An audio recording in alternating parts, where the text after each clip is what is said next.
discussing the majorities, that both the houses of the parliament, they should pass it by a special majority sitting separately. And not only this, a constitutional amendment bill does not require the prior recommendation of the president.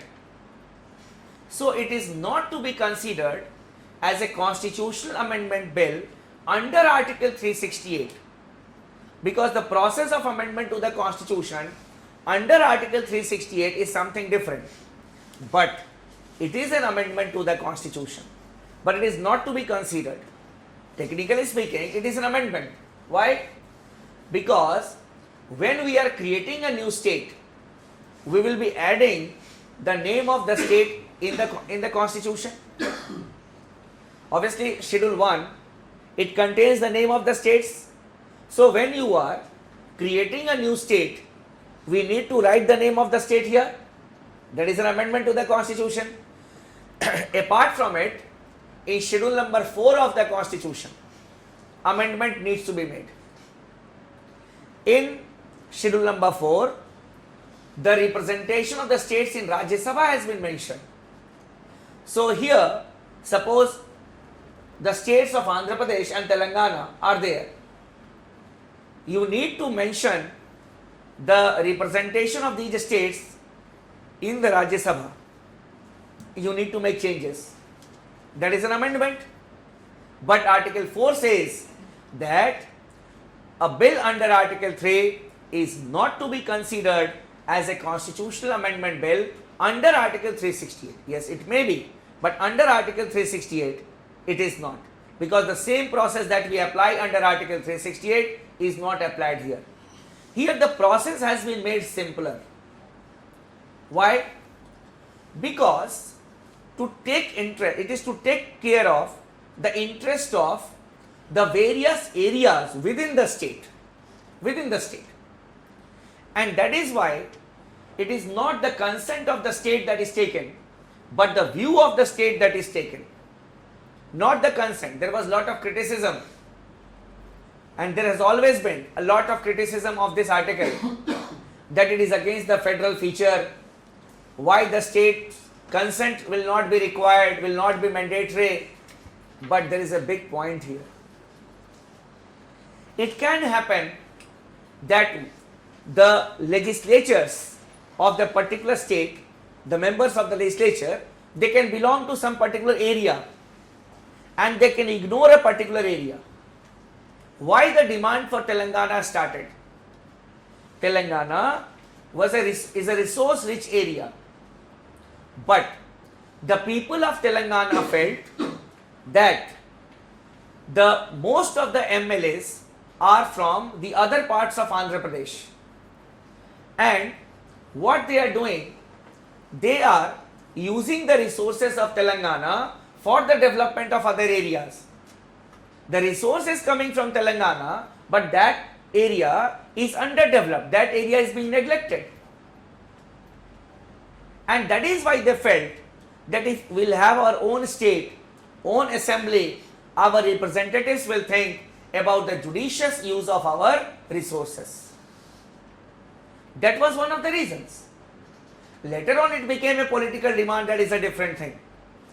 But it started because of that. You see, it is a resources area, but the farmers used to commit suicide. Lack of resources was there. Means we can say it was not diverted to that place. So such type of tendencies have to be stopped. And that is why the view of the state is not taken into consideration. Okay, you can give your views. If it is good, we can accept it, otherwise we cannot accept it. So that is why this article is basically a special power which has been given to the parliament to create or to abolish a state. It all started. So this is the most important sentence that you have written from the point of view of the prelims examination. Another point you can write in the note only. It is the only ordinary bill It is the only ordinary bill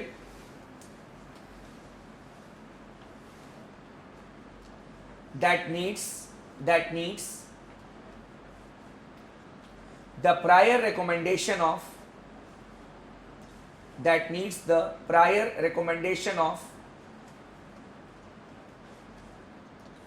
the President for its introduction in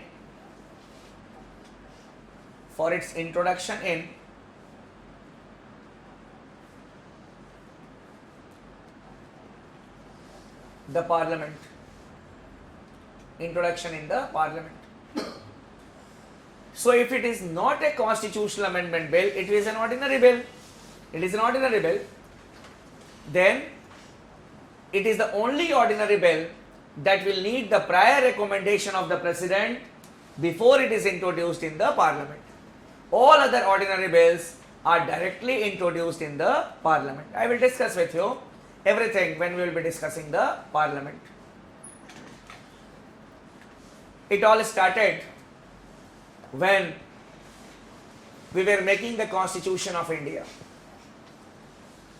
The Constitution makers followed the British style in creating the states. We had bigger states which were created. Bengal, Madras, Mysore, Central Provinces, United Provinces, bigger states were there. Punjab, bigger states. And basically the problem that we faced was that people belonging to different cultures, they stayed together. For example, the state of Madras, it consisted of the Telugu speaking people also. There was nothing called Andhra Pradesh or Telugu Desham. It was not like that. So a certain type of dissension started in the states. It was in 1953 that the first voice was heard, and that was from the state of Madras. There was a person, his name was Sri Ramalu. Sri Ramalu went for a hunger strike for 56 days and he demanded a separate state for the Telugu speaking areas of the Madras state. He demanded a separate state in the Telugu speaking areas of the Madras state. He died. Obviously 56 days of hunger strike, he will not be able to sustain. So he died, but the government of India succumbed to the pressure and the first state based on language was created, that was Andhra. And after that, the demand is, I will make you to write it, not an issue. And after that, the demand started coming from various places. We are also linguistic minorities here. We also want to have our own state based on language. What the state should do? Now what the central government did, it constituted a commission, States Reorganization Commission, headed by Fazal Ali.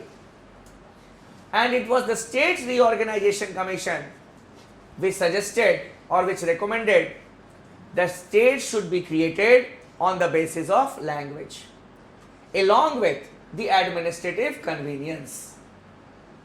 And on the basis of that report, it was in 1956 that the states were created on the basis of language. Now we are studying linguistic reorganization of the states. So your next subheading will be linguistic reorganization of the states.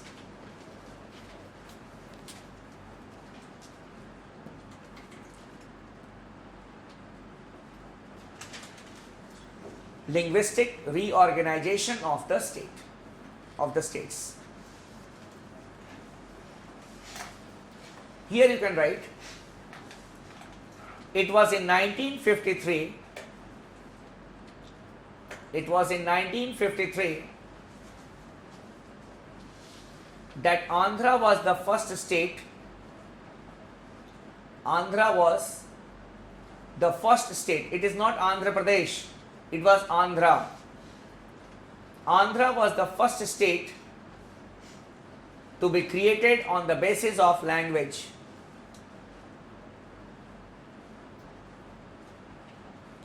On the basis of language. Next, the central government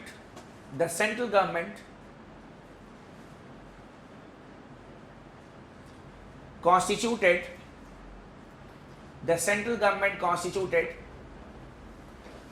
States Reorganization Commission.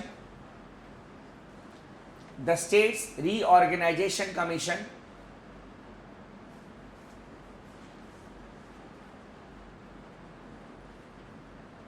headed by Fazal Ali. Headed by Fazal Ali.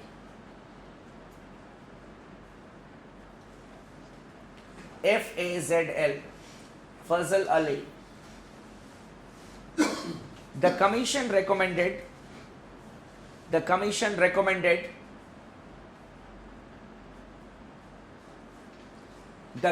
of states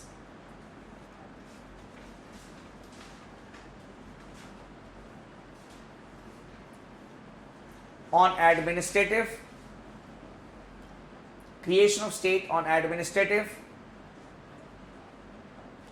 as well as linguistic basis.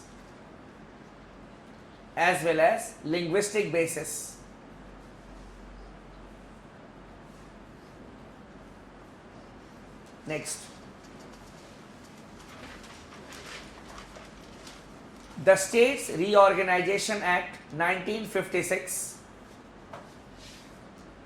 The States Reorganization Act 1956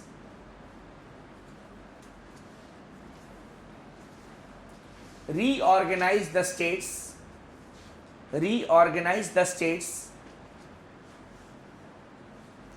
on the basis of language. On the basis of language.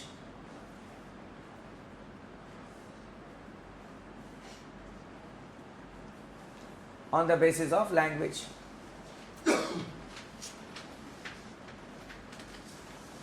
14 states were created. 14 states were created in 1956.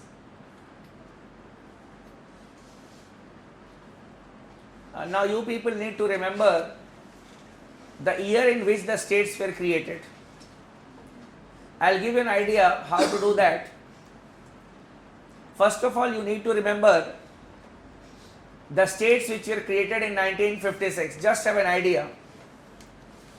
And after that, in 1971, the reorganization of the northeastern states had taken place. So 1971 is another benchmark year. So you will come to know about the creation of some of the northeastern states in 1971, and after that some of the other states which were created later on. Generally in the examination they may give you 4 northeastern states and they can ask you to arrange them in the chronological order of their creation. So that is why what you need to do is 1971 should be your benchmark, that in 1971 which of the northeastern states were created. Then before 1971 also we had some northeastern states, and after that also we had some. So 1971 should be the benchmark. Clear? And for the states, other states, you need to remember the we can say the year of creation of your state. That will be handy for you for your interview purpose. Now coming to the advantages and disadvantages of the linguistic reorganization of the states. the advantages and the disadvantages.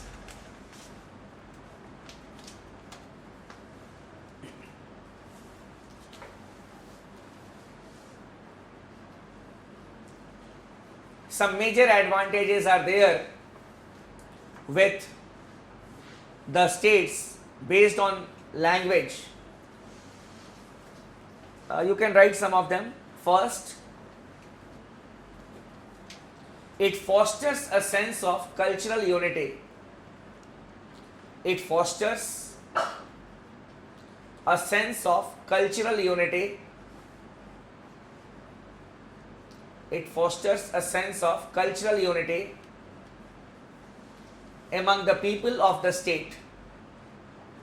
Among the people of the state. Unity is must among the members of the state, because if we are not united in a family, we cannot think about unity in the society. So we must learn unity in our family, then only we can think of unity in the society, unity in the nation. So the things start from the family itself. Secondly, before 1956,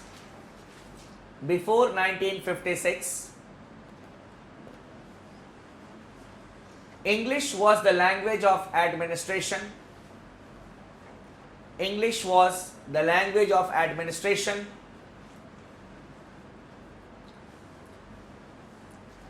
Which was not understood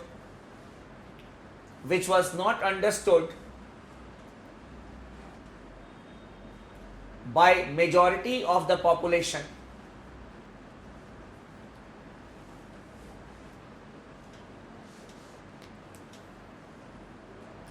Majority of the population. Now the administration of the state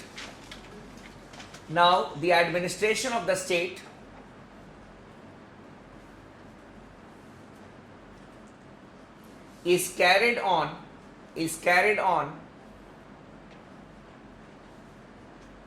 in the language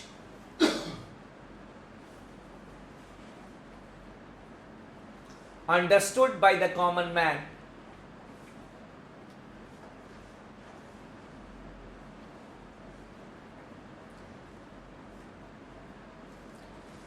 So nowadays what we say, that after the creation of the states on the basis of language, the vernacular language, the local language, is one of the languages of administration.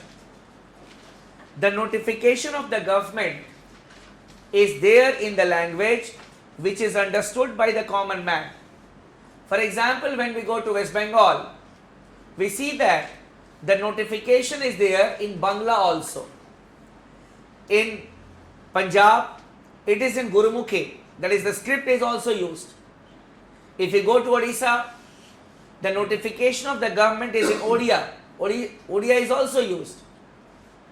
In Delhi, they use Punjabi, they use English, Hindi as well as Urdu. So the government communication is now understood by majority of the population.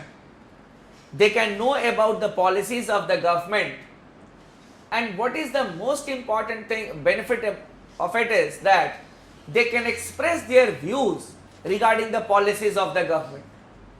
So indirectly it has strengthened the democratic element also, because earlier only the elite used to understand English, but now the local language, that is the language of administration, can be understood even by the common people.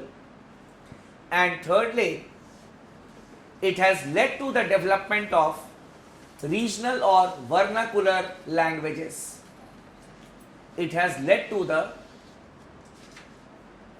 development of the regional or vernacular languages.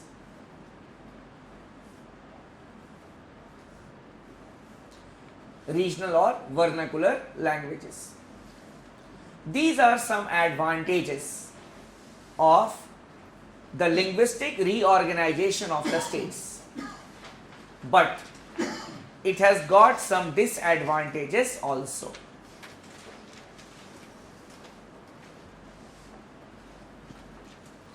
First, it has become a stumbling block.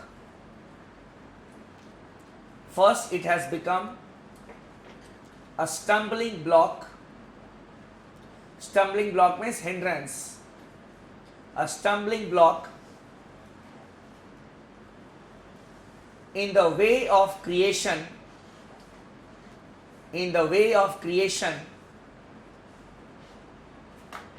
of a national language, creation of a national language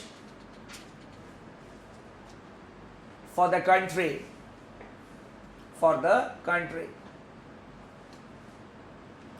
You see, national language is must, and in most of the countries they have got national language which is understood by majority of the population.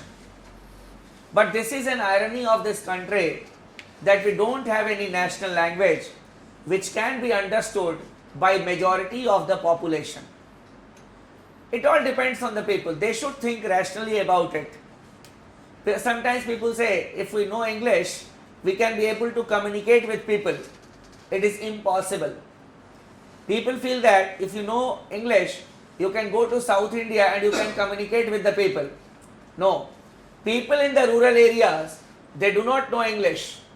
They know their regional language only. So knowing English is not going to solve the problem.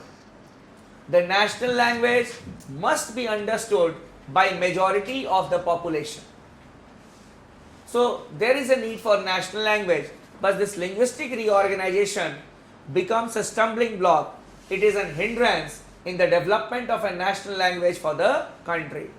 And secondly, it has led to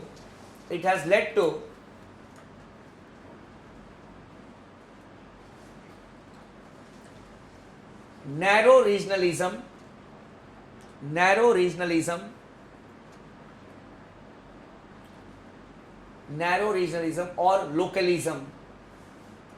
or localism. Sometimes we hear slogans even instigated by the political parties in many of the states.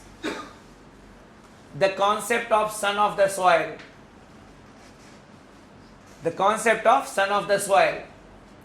If you are from Maharashtra, if you will be appearing in the civil services interview, they will definitely ask you a question, that what is this concept of son of soil? Marathi Manush. So all these things are there. Then Mumbai is for Mumbaikars. The people of Mumbai do not use these terms, but yes, some, we can say, political tendencies are there to divide the individuals. In Assam, when the Ulfa movement was at its peak, they started targeting the people from northern India, especially from Bihar. In fact, many people from Bihar, the laborers, were killed there in Assam. So such type of tendencies, they are not good. That is why I have not used the word regionalism. I have used the word localism or narrow regionalism. I do not personally consider regionalism as bad. Regionalism is just like nationalism. Development of one area, but not at the cost of others. If we talk about the interest of your own area, own state, but not at the cost of the other states, obviously it is good.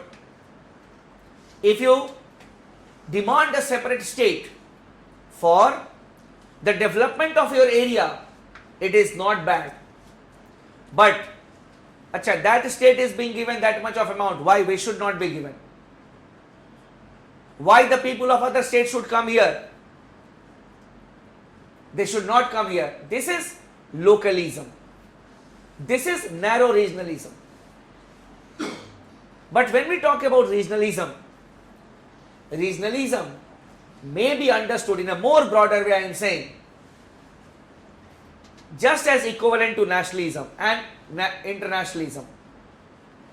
We think good about our country, but not at the cost of the other countries.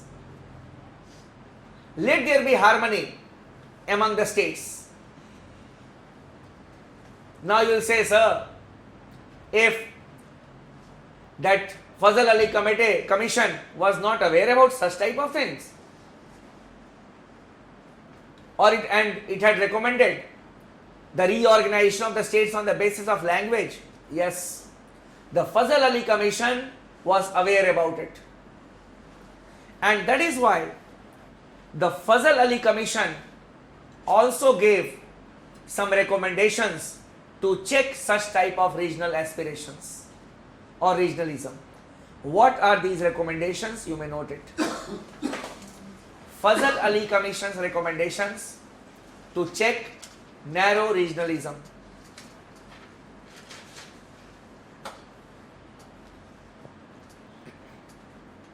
Fazal Ali Commission's recommendations to check narrow regionalism. First, creation of an all India judicial service. Creation of an all India judicial service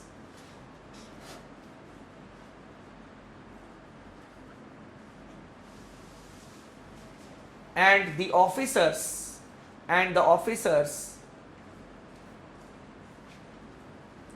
of the subordinate court and the officers of the subordinate courts to be appointed through this service. To be appointed through this service. So common level of talent and people from various parts of the country, they should be the part of the judiciary at the local level.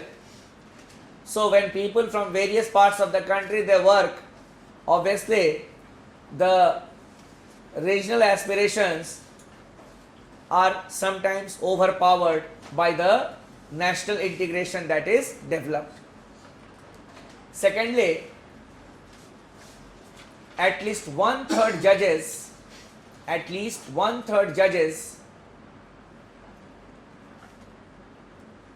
of the High Court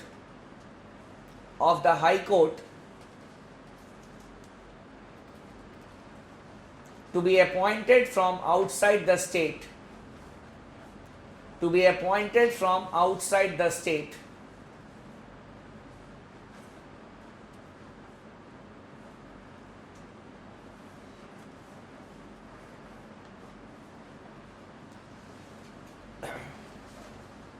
And thirdly, at least one-third officers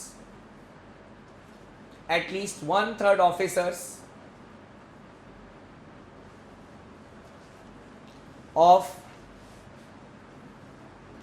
the All India services,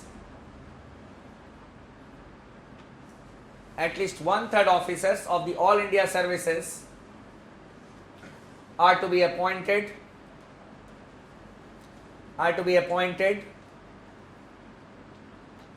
from outside the state.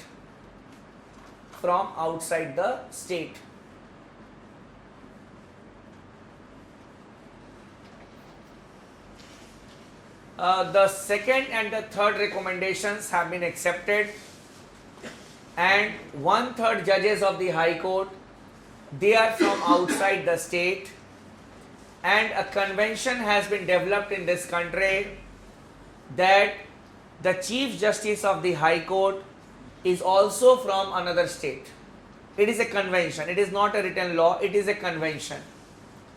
Not only this, more than one-third officers of the All India services, IAS, IPS and the Indian Forest Service are from outside the states. You see, the state cadres are given to the persons. Even if you are from Assam, you may be given Kerala cadre. Even if you are from Kerala, you may be given Nagaland cadre. Clear? So this is the all India nature. you can use these answers anywhere. Whenever an essay can be there on regionalism, if you need to write an answer on regionalism, you can use these, we can say, aspects interchangeably. It is not that they will ask you that what are the advantages or disadvantages of a linguistic reorganization of the states. But if you may be asked a question on regionalism or an essay on regionalism, then